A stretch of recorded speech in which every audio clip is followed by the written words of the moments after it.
கர்த்தருடைய பரிசுத்த நாமத்திற்கு மகிமை உண்டாவதாக. இந்த காலை வேளையிலே தொடர்ந்து தேவனுடைய வார்த்தையை தியானிக்க கர்த்தர் கிருபை செய்வாராக. 1 கொரிந்தியர் 10:4 எங்களுடைய போராயுதங்கள் மாம்சத்துக்கு ஏற்றவைகளாய் இராமல் அரண்களை நிர்மூலமாக்குகிறதற்கு தேவ பலனுள்ளதாய் இருக்கிறது என்று நாம் வாசிக்கிறோம். கர்த்தருக்கு ஸ்தோத்திரம். இன்னைக்கு நம்முடைய வாழ்க்கைக்கு விரோதமாய் எழும்புகிற பலவான்களை நிர்மூலமாக்குகிறதற்கு தேவனுடைய போராயுதங்கள் நமக்கு பலனுள்ளதாய் இருக்கிறது. யாக்கேல் பயன்படுத்தினது ஒரு கூடார ஆணி, ஒரு தொழிலாளின் சுத்தி. கர்த்தருக்கு ஸ்தோத்திரம். சிப்போராள் பயன்படுத்தினது ஒரு கல். இந்த நாளிலே கூட நம்ம நியாயாதிபதிகள் 9வது அதிகாரத்தை பார்க்கும்போது யெருபகாலின் குமாரன் அபிமெலேக் சீகேமில் இருக்கிற தன் தாயின் சகோதரத்திற்கு போய் அவர்களை தன் தாயின் தகப்பனுடைய வம்சம் அனைவரையும் நோக்கி, யெருபகாலின் குமாரன் 70 பேராகிய எல்லோரும் உங்களை ஆள்வது உங்களுக்கு நல்லதா? ஒருவன் மாத்திரம் உங்களை ஆள்வது உங்களுக்கு நல்லதா என்று நீங்கள் சீகேமில் இருக்கிற சகல பெரிய மனுஷர் காதுகள் கேட்க பேசுங்கள். நான் உங்கள் எலும்பும் உங்கள் மாம்சமுமானவன் என்று நினைத்துக் கொள்ளுங்கள் என்றான். யெருபகால் யாரது? கிதியோன். கிதியோனுக்கு இன்னொரு பெயர் யெருபகால். அவனுக்கு 70 குமாரர்கள் இருந்தார்கள். கர்த்தருக்கு ஸ்தோத்திரம். அதிலே யெருபகாலின் குமாரன் அபிமெலேக்கு சீகேமில் இருந்து தன் தாயின் வீட்டிலிருந்து, அவன் ஒரு மறுமனையாட்டியின் மகன். அவன் என்ன செய்கிறான்? கர்த்தருக்கு ஸ்தோத்திரம் உண்டாவதாக. இந்த 70 பேரையும் அவன் கொலை செய்ய முயற்சிக்கிறான். ஒரே கல்லை எடுத்து தன் தகப்பன் கிதியோன் யெருபகால் இறந்த உடனே ஒரே கல் எடுத்து இந்த 70 பேரையும் கொன்று விடுகிறான். ஆனால் அந்த 70 பேரிலே ஒரு சிறிய மகன் யோதாம் தப்பிக்கிறான். கர்த்தருக்கு ஸ்தோத்திரம் உண்டாவதாக. ஆனால் இவன் மற்ற பெரியோர்களெல்லாம் கூப்பிட்டு, யார் உங்களுக்கு தலைவனாய் இருக்க வேண்டும் என்று சொல்லி விருட்சங்கள் மூலமாய் ஒரு உவமையை சொல்லி அவன் பேசுகிறான். பெரியோர்களும் யெருபகால் எங்களுடைய மகன் இந்த கர்த்தருக்கு ஸ்தோத்திரம் அபிமெலேக் எங்களுக்கு தலைவனாய் இருக்கட்டும் என்று சொல்லி அவனை அந்த இடத்துல நியமிக்கிறார்கள்.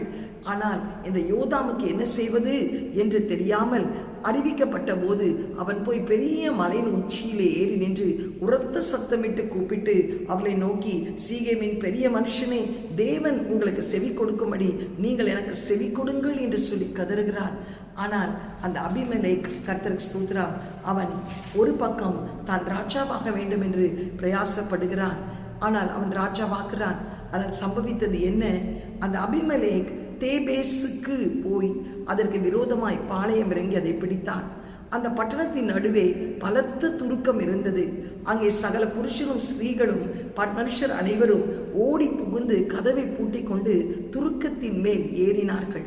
அபிமெலேக் அந்த துருக்கம் மட்டும் வந்து அதன் மேல் யுத்தம் பண்ணி துருக்கத்தின் கதவை சுட்டெரித்து போடும்படிக்கு அதன் கிட்டே சேர்ந்தார். அப்பொழுது ஒரு ஸ்திரீ ஒரு ஏந்திர கல்லின் துண்டை அபிமெலேக்குடைய தலையின் மேல் போட்டாள். ஏந்திர கல் அல்ல, ஒரு ஏந்திர கல்லின் துண்டை அவள் ஒரு ஆயுதமாய் பயன்படுத்தினார். யாரை கொல்லுவதற்கு? அபிமெலேக்கை. 70 பேரை 69 பேரை கொன்றவன் இப்பொழுது தேசத்துக்கு விரோதமாய், தேபேசுக்கு விரோதமாய் அதை சுட்டெரிக்க வேண்டும் என்று யுத்த களத்திலே நிற்கிற இந்த சத்துருவை விடக்கூடாது என்று சொல்லி தைரியமாய் ஒரே ஒரு சகோதரி ஒரு ஏந்திரக்கல்லின் துண்டை எடுத்தாள். அந்த ஏந்திரக்கல்லின் துண்டை எடுத்து அவன் தலை மண்டையிலே போட்டாள். கர்த்தருக்கு ஸ்தோத்திரம் உண்டாவதாக. மண்டை உடைத்தது. உடனே அவன் தன் ஆயுதத்தாரி வேலைக்காரனை கூப்பிட்டு, ஒரு ஸ்திரீ என்னை கொன்றாள் என்று என்னை குறித்து சொல்லாதபடி நீ உன் பட்டயத்தை உருவி என்னை கொன்று போடு என்று அவனோடு சொன்னான். அப்படியே அவன் வேலைக்காரன் அவனை உருவ குத்தினான். அவன் செத்து போனான். அபிமெலேக் செத்து போனதை இஸ்ரவேல் மனுஷர் கண்டபோது தங்கள் தங்கள் இடங்களுக்கு போய்விட்டார்கள். இப்படி அபிமெலேக் தன்னுடைய 70 சகோதரரை கொலை செய்ததினால் தன் தகப்பனுக்கு செய்த பொல்லாப்பை தேவன் அவன் மேலே வரும்படி செய்தார். ஒரு ஸ்திரீக்கு எவ்வளவு தைரியம் இருந்துச்சு பாருங்க. 70 பேரை கொன்றவனை தைரியமாய் ஒரு ஏந்திரக்கல் துண்டை எடுத்து அவன் மண்டையில போட்டு அவன் அங்கே மடங்கி சாகும்படி செய்தார். கர்த்தருக்கு ஸ்தோத்திரம். இன்றைக்கு தேவன் நமக்கு விரோதமாய் இப்படிப்பட்ட சத்துருக்கள் எழும்பினால் நாம் பயப்படக்கூடாது. உலகத்தில் இருப்பவனை காட்டிலும் நமக்குள்ளே இருக்கிறவர் பெரியவர்.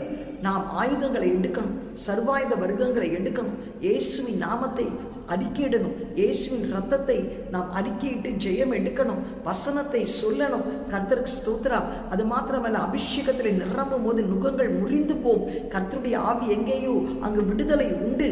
இன்றைக்கு புதிய ஏற்பாட்டு சபையாகிய உனக்கு இப்படிப்பட்ட விசேஷித்த ஆயுதங்களை கர்த்தர் கொடுத்திருக்கிறார். நீ எந்த விதத்திலும் ஒரு இயந்திர கல்லையோ எடுக்க வேண்டிய அவசியம் இல்லை. அவருடைய நாமத்தை நீ உச்சரிக்கும் போதே, அவருடைய ரத்தத்தை நீ தெளிக்கும் போதே, அவருடைய வசனத்தை நீ அறிக்கையிடும் போதே, அபிஷேகத்தினால் அந்த நுகங்களை முறிக்கக்கூடிய வல்லமையோடு நீ ஜெபிக்கும் போதே, அந்த அதிகாரத்தை பயன்படுத்தும் போதே, எப்படிப்பட்ட அபிமெலேக் உன் வாழ்க்கைக்கு விரோதமாய் எழும்பினாலும் அந்த அபிமெலேக் மரித்து போகும்படி கர்த்தர் கிருபை செய்வார். உனக்கு விரோதமாய் எத்தனை கூட்டங்கள் கூடினாலும் அது தேவனுடைய கூட்டம் அல்ல. யார் உனக்கு விரோதமாய் கூடியிருக்கிறார்களோ அவர்களை கர்த்தர் உன் பட்சத்திலே கொண்டு வருவாய். உனக்கு விரோதமாய் எழும்புகிற ஆயுதங்களை கர்த்தர் வாய்க்காதே போகும்படி செய்வார். உன்னை குற்றப்படுத்துகிற நாவுகளை நீ குற்றப்படுத்தும்படி உன் வழக்காளிகளோடு கர்த்தர் வழக்காடுவார். அது அவர் அநீதிக்கு தேவன் அல்ல, நீதிக்கு தேவனாயிருக்கிறார். இன்றைக்கு 70 பேர் கொன்றால் 7000 பேரை கொண்டாலும் தேவனுடைய நாமம் உனக்கு இருக்கிறது, தேவனுடைய அதிகாரம் உனக்கு இருக்கிறது. ஜெய கிறிஸ்து உன்னோடு கூட இருக்கிறார். கர்த்தருக்கு ஸ்தோத்திரம். உன்னை துன்பப்படுத்துகிற தேசத்திலே அந்த சத்துருவுக்கு பயப்படாதே. நீ எக்காலத்தை எடுத்து பெருந்துணியாய் துணி. ஆண்டவர் அவர் உனக்காக மனதுருகி தம் கரத்தை உன் சத்துருக்களுக்கு நேராய் நீட்டி உன்னை அந்த பகைஞருக்கு நீங்களாக்கி ரட்சிக்க அவர் வல்லமை உள்ளவராயிருக்கிறார். இந்த ஸ்திரியை போல் நாம் தைரியமாய் ஆயுதங்களை பயன்படுத்தும் போது கர்த்தர் நம்முடைய வாழ்க்கையிலே பெரிய ஜெயத்தை தருவார். கண்களை மூடி ஜெபம் பண்ணுவோம். கர்த்தாவே, யெருபாகாலின் மரித்த போது அவனுடைய தாயின் குமாரன் கர்த்தாவே அபிமெலேக் சுவாமி ஏசப்பா இந்த 70 பேரை கொன்று போட்டான். ஆனால் அதிலே ஒன்று யோதாம் தப்பி மனுஷரிடத்திலே வாதாடின போது கூட அவனுக்கு எந்த ஜெயம் கிடைக்கவில்லை ராஜா. ஆனால் அந்த அபிமெலேக் போய் ஆண்டவரே கர்த்தாவே பட்டணங்களை பிடித்து தெபேசுக்கு போய் அங்குள்ள ஸ்திரீகளையும் பிள்ளைகளையும் படித்து அது தீக்காடாய் மாற வேண்டும் என்று அக்கினியை சுட்டரிக்க வேண்டும் என்று இருந்தபோது இந்த ஒரு ஸ்திரீ ஏந்திரக்கல்லின் துண்டை எடுத்து அவன் மண்டையிலே போட்டு அவன் மரித்து அங்கே மட்டங்கி கிடக்கிறதை பார்க்கிறோமே. இந்த 70 பேருடைய இரத்த பழியை கர்த்தர் அவன் மீது வரப்பண்ணினதை நாங்கள் பார்க்கிறோமே சுவாமி. இன்றைக்கு கூட அப்பா, நாங்கள் எந்த சத்துருவை கொண்டு பயப்படாதபடி அந்த சத்துருடைய சகல வல்லமை மேற்கொள்ளக்கூடிய அதிகாரம் எங்கள் கரத்தில் இருக்கிறதுனால் அந்த அதிகாரத்தோடு நாங்கள் செயற்படும் போது எங்களுக்கு விரோதமாய் இருக்கிறவன் ஒரு வழியாய் வந்து 7 வழியாய் ஓடுகிறதற்காய் ஸ்தோத்திரம். கர்த்தருடைய கிருபைகளை தாங்கட்டும் இயேசுவின் மூலம் நல்ல பிதாவே, ஆமென். God bless you. Have a blessed day. Amen.